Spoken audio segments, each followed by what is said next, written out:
It's less than 2 months before residents of the city of North Charleston vote for its new mayor.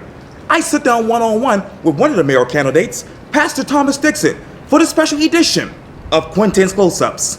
And if you haven't already, subscribe to my YouTube channel, like my Facebook page under Quintin's Close-Ups, and download my free Quintin's Close-Ups app in your Apple or Google Play stores.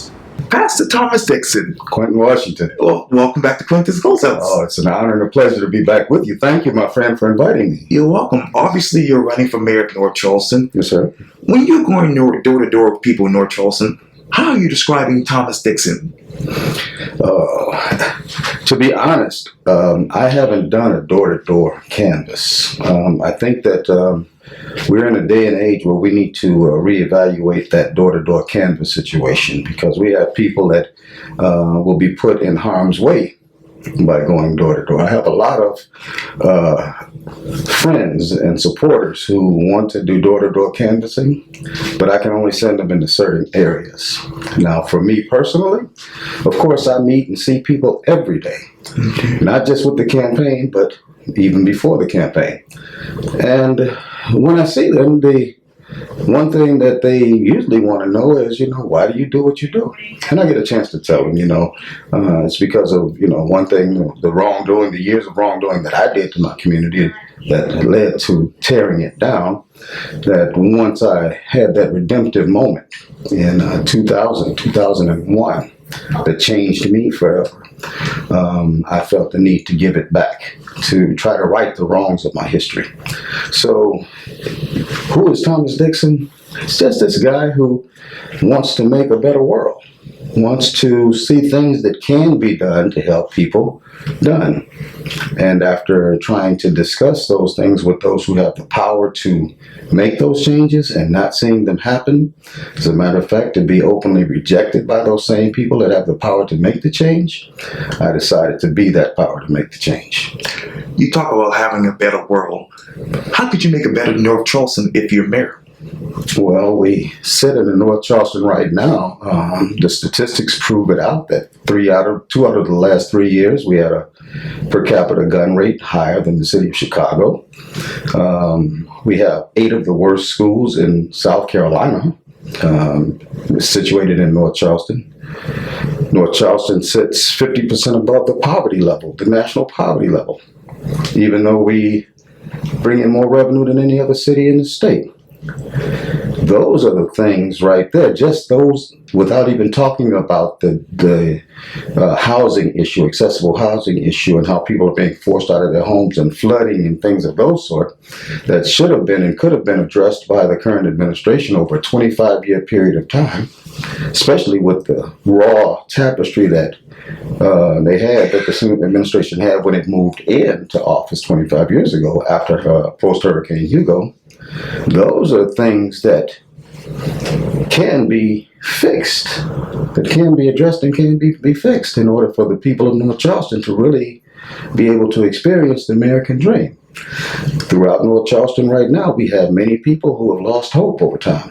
And that's why they don't participate in elections. Why should they participate in an election when they keep getting the same people, getting people in office who promise the world but give them nothing? Over the past 25 years that Mayor Keith Summy has been in office, and you just talked about this just a second ago, many people losing their homes. How many people have lost their homes in your mind? I don't have that number available, but I have seen the blight of communities, especially on the south end of North Charleston, that is actually, the destruction has been 25 plus years, where there's been very little investment into those communities that would help them to thrive and to flourish as the rest of the city does. So as far as the number of homes that have been taken or people actually forced out, I'm not exactly sure what those numbers would be. But if there was one that did not have to leave, that could have stayed because the city supported people staying in their homes as opposed to moving them out, displacing them, and then making that space available for those of a better income bracket. If there's only one that was done to, it's wrong. What's the average income bracket on the south end of the city? I would think somewhere in the vicinity of $18,000 to $19,000 annually, and possibly even less than that.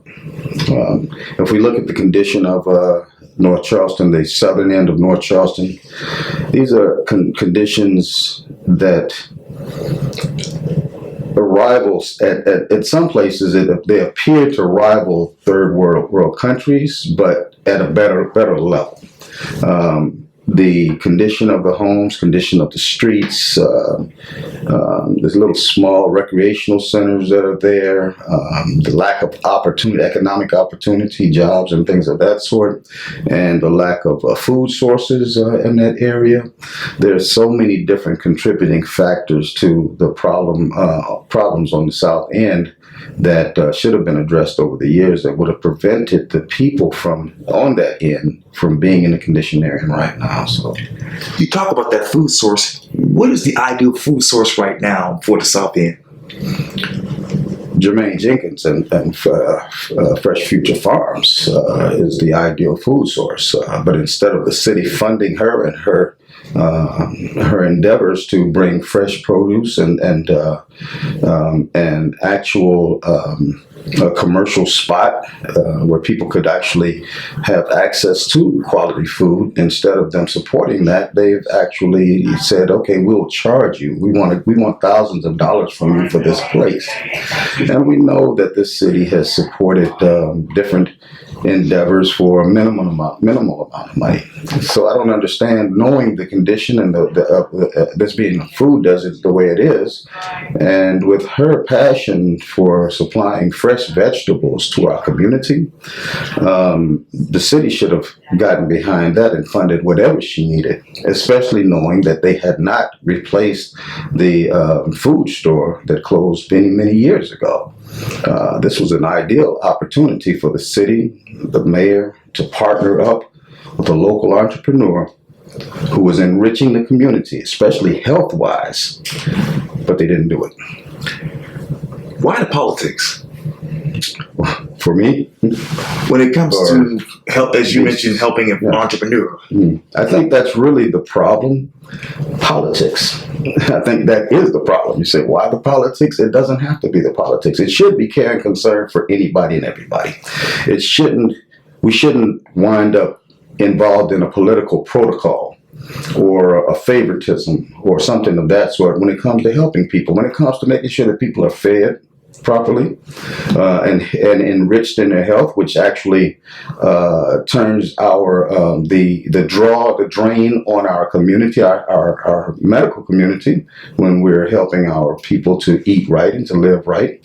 When it comes to saving lives, when it comes to say gun violence in itself, if there's anything that we can do in those situations, we need to be doing it. We shouldn't be political about things that are going to help people. When it comes to paying people a decent wage, a wage in 2019, that shouldn't be questionable. It's what's best for the people. And until we get out of politics and get back into people, then we're going to keep having these problems. And our society is not only going to falter, but it's going to fail, because our greatest commodity is people. We can't undereducate our children and sleep good at night because of politics. That's crazy. If you were mayor today, how would you work with Jenkins as far as providing a better food source for people in the south end of the city of North Charleston? I would offer whatever services available through the mayor's office in order to help enrich her and to make her a success in that community, including extending an education on nutrition to those in the community, to understand the value of fresh fruits and vegetables, and utilizing a source right within the community that's going to help to enrich the quality of life and their health. And a lot of times within, especially that's an African-American, predominantly African-American community, a lot of times that the health risks that we put ourselves through because of cultural differences, there's a toll that we pay in diabetes and high blood pressure and things of that sort in the African-American community. Whereas these fresh fruits and vegetables, fresh availability will actually help that along. But a lot of us kind of shy away from it because we're not educated. We're not being educated in that area, or willing to give into the educational process. But I think coming from the right person and the right people, I think the community would get behind the fact that we have accessible, fresh vegetables that we can just go get when we need them. Let's do that. Let's use those. You talked earlier about the medical situation. Obviously, there's a big talk about the future of the old Naval Hospital. Mm-hmm. Even before talks about perhaps tearing it down and building something else, what would you bring to the Naval Hospital as mayor? I personally believe that the Naval Hospital is being preserved in that location until I win this election, so that we can actually do what really needs to be done with that piece of property. It's a shame, and I'm going to go back to the original purchase in North Charleston, that it was purchased for $2 million and without any kind of vision or foresight other than profit. Once again, profit, not people. It was sold for $5 million. Instead of taking that facility, that multi-unit facility, each one of those units within that building, with toilet facilities within each room, the ability to put a bed in each room, a full service cafeteria available in that building. All it had to be was restocked. All of these different things within there. Vision would have dictated that if the focus was people, what are we going to do with this huge structure that we just bought for $2 million? What are we going to do to benefit the people? First thing was, we got an asbestos problem. Well, add the $60 million on top of the $2 million, that's just like 62 or 60 some odd million dollars on a building that would probably retail for a lot more than that on the open market. Do the renovation, then we would have had available, that we don't have right now, housing available for the homeless. Anytime that we pick somebody up on the streets, the homeless, and would be able to offer them a home within a place to live. If you give a person a home, they're no longer homeless. That's the real simple factor. But inside of that same building, though, we could have used the first 3 floors or so for all of the services needed in order to help the homeless along. Drug and alcohol treatment, mental health services, workforce training, resume writing, all of these things within that first floor. But add in the first 2 or 3 floors, add into that all of the other social services needed for the entire Tri-County area in one space. Department of Social Services, probation, pardon, and parole, expungements, legal services, lawyers that will help to prevent evictions. All of these things within that one space in the first few floors that everyone within the Tri-County area could have used. And not only housing homeless, but also I get calls regularly from people who just don't have a place to go. I'm going to lose my home within 30 days. Can you help me? Well, right now I don't have anywhere. I can't send them to 180 place. They're overbooked. That hospital would have had countless numbers of things available. For the homeless, we could have had like 3 floors available, 1 for men, 1 for women, and then 1 for families, because we have homeless families. We could have used 2 or 3 floors just for people who are in emergency housing. We could have had 1 floor, 2 floors set aside for battered women on the top floors, and then gave them security access elevator to get to it. We could have made sure that there was a police substation situated within the building. Of course, with the cafeteria there, once stocked, the freezer's done right, we could have actually taken an acre or 2 of the land there and done fresh farming there in order to feed the people that were inside, plus all of the other organizations out here who feed homeless regularly. Could have all done it within that same spot. Environmentally, after getting rid of the asbestos, we could have actually outfitted it with solar panel, so it's not a drain on our environment, and less expensive. Since all of the services in there would be available to the Tri-County area, we'll make sure that the Tri-County area all help to foot the bill, all 3 counties. And then on top of that, with an effective transit system, we would have to move the super stop from the intersection of Rivers Avenue and Cosgrove, right to the Naval Hospital. So all roads would lead to the Naval Hospital there. And folks could get up under, could wait for the transit, for public transit up under the overhang. Okay. Out of the weather, get off the bus, out of the weather, under there, go in and take care of whatever needs that they needed to, whatever social services need, right there. Get right back on the bus and given a proper public transit system, an updated public transit system, and go right back to wherever they need to, St. George, Moncks Corner, Mount Pleasant, wherever. This thing could have worked.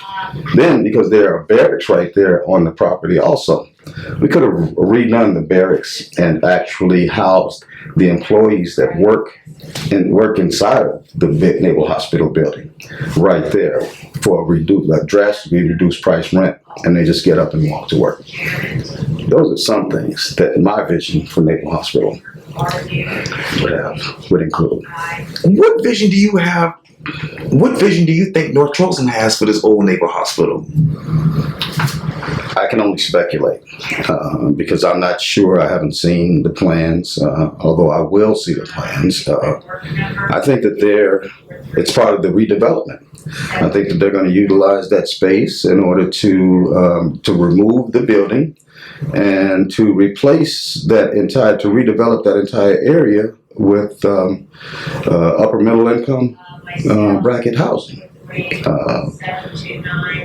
I would think right now, because of the push for accessible housing, that the thought process right now that's on the table would be inclusive of accessible housing. But I just can't guarantee that, because that thought process has been missing consistently over the years. Instead of the building projects that have been put up over the last 10, 15 years, including accessible housing in there, they haven't done it. So I can't speculate on what the next step is for that piece of property, but I do know that as mayor, I would push in order to try to see that if we could actually make sure that property is benefiting the people where it could have been benefiting for the last 10 years. I know you've been talking about accessible housing doing Quintin's close-ups. What is your thought process on that? Is it accessible housing? Is it affordable housing? Or is it workforce housing in your mind? It's a combination of accessible housing and workforce housing, because it's unfortunate that our workforce right now is only making, minimum wage. It's actually slave force right now, and doesn't meet the cost of living today. But even with the $15 or $17 minimum wage right now, most of the housing, the way it's existed right now, is not accessible at that rate of pay unless you have 2 or 3 people in the household working. So we have to make sure that accessibility, because affordability, that's a ridiculous concept. Because what's affordable for a person that makes $18,000 a year is not the same that's affordable for, well, it's a person that makes $200,000 a year. What's affordable for them is not the same thing as affordable for someone that makes $18,000 a year. So I like to use the term accessible. Accessible being available for those who qualify to move into these, housing based on annual income. 1/3 of the annual income, rent control, those type of scenarios that work in other cities, successful models that work in other cities, as opposed to saying, okay, our commandment, the way that we work is we're going to actually rebuild on this property, and the people that were there, we don't care what happens to them. People are our greatest asset, and we need to make sure that we're taking care of people and whatever needs that they have. It needs to be our first priority, not profits. And I know another need that people really are looking towards right now, and you just mentioned it, is public transportation. Mm-hmm. How would you want an updated public transportation system look like if you're mayor today? Wow. First off, efficient rapid transit. Bus service, I don't think that we're we're in the need for high-speed service as of right now, but to think about it in a future sense, but to make sure that our transit is not only accessible throughout the Tri-County area, but it's efficient and affordable. Also with a big push from our local governmental administrators to let the community know that we need to move from vehicular transit to public transit because we need to decrease the carbon footprint left by so many vehicles. We need to decrease the traffic gridlock that we run into and the traffic accidents that we run into. And the way that we can do that, the way we can preserve our environment, the way that we can limit the amount of vehicles on the road, the way we can reduce the amount of traffic problems that we have is by people simply trusting in a transit system that works for them, and no matter where it is. When I got here in 1985, I came here by way of 30 plus years in Chicago. Then I left there and went to Oakland, California with the Bay Area Rapid Transit, the BART. I left there and went to Philadelphia. And each of those have excellent transportation systems. I could get anywhere that I wanted within any of those cities at any hour of the day or night, 365 days a year.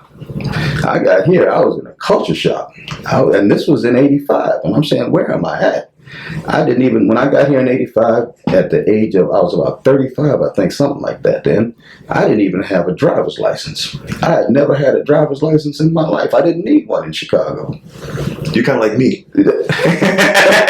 I'm going to be 35 with no driver's license. Well, and you have to stay down. You have to stay downtown. You can't. If you move beyond downtown, you'd be in trouble. And it shouldn't be that. I mean, from 1985 when I got here until now, the improvements in transit has been slow. It's been unreliable, and now we have to fight to get people to believe in that transit. But I believe that's doable, because I believe that people would understand a simple fact that as long as the transportation was reliable, as long as it was affordable, I think people would rather have that downtime sitting on a bus as opposed to in traffic gridlock. Actually, we could do bus lanes on the interstate that POVs would not be able to access, in order to make sure that the buses had easier access throughout the city if we needed to have express lanes. But to have people to be able to sit on a bus, a Wi-Fi equipped bus, and do whatever they do, be it work related, be it social media, or even just to get on the phone and chat with children as they're preparing for school or something of that sort, for a 20-minute or a half-hour ride or whatever, or read a book. People get a chance to maybe sit back and think for a minute. And some might sit on the bus and just pray to themselves, But those are the things that to impress on the public. Here's the reason why we need to support public transportation. I think over time we would begin to win more people over to public transportation, thereby begin to decrease the amount of private vehicles out on the roads. From the time I was 1 year old to right now, what is your footprint when it comes to North Charleston? My footprint. My footprint. Fortunately, I got 2 feet. Because I'm going to talk about the right foot first, and then the left foot. Maybe I better, let me talk about the right foot. There's terrible in there somewhere. But the right foot first. For 36 years of my life, I spent it, in the world of, 46 years of my life, 30 of those years as an adult in the world of alcoholism, drug abuse, crime, and things of that sort. And a lot of that was spent from 1985 until 2000 right in North Charleston. So that right footprint was definitely one that is not one that I'm proud of.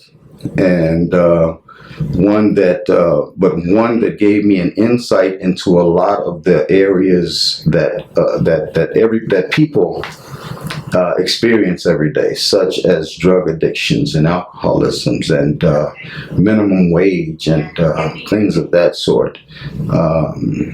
But then for the last 19 years of my life, it's been the left foot. I'll say the left foot since it says, the footprint. We got the left footprint.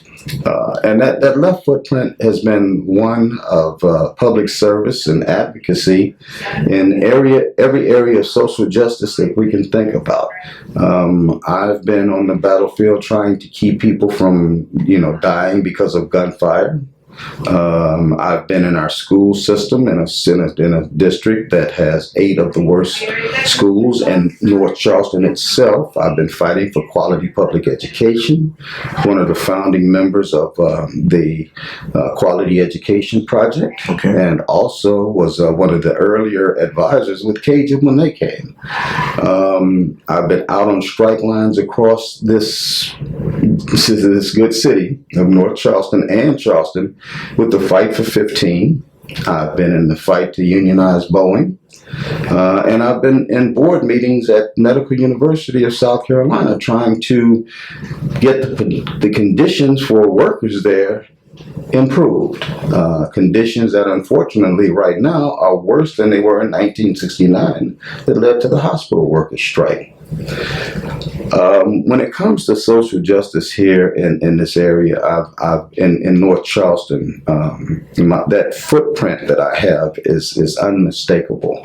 And I don't think there's anyone who has either encountered a problem or watched the news or read a newspaper that doesn't know the work that I've put in order to try to make our city the best it could be, all the while being ignored consistently by those who have the power to make the change.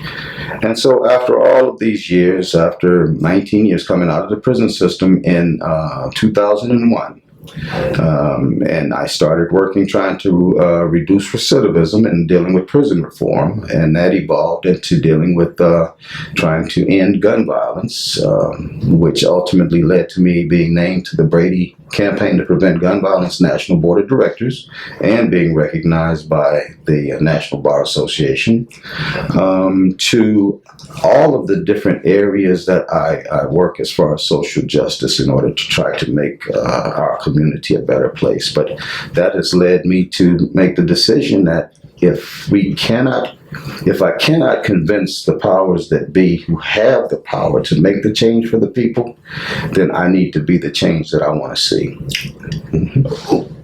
Who are those in power that can help do that right now? Well, our current mayor in North Charleston, our city council in North Charleston, which happens to be made up of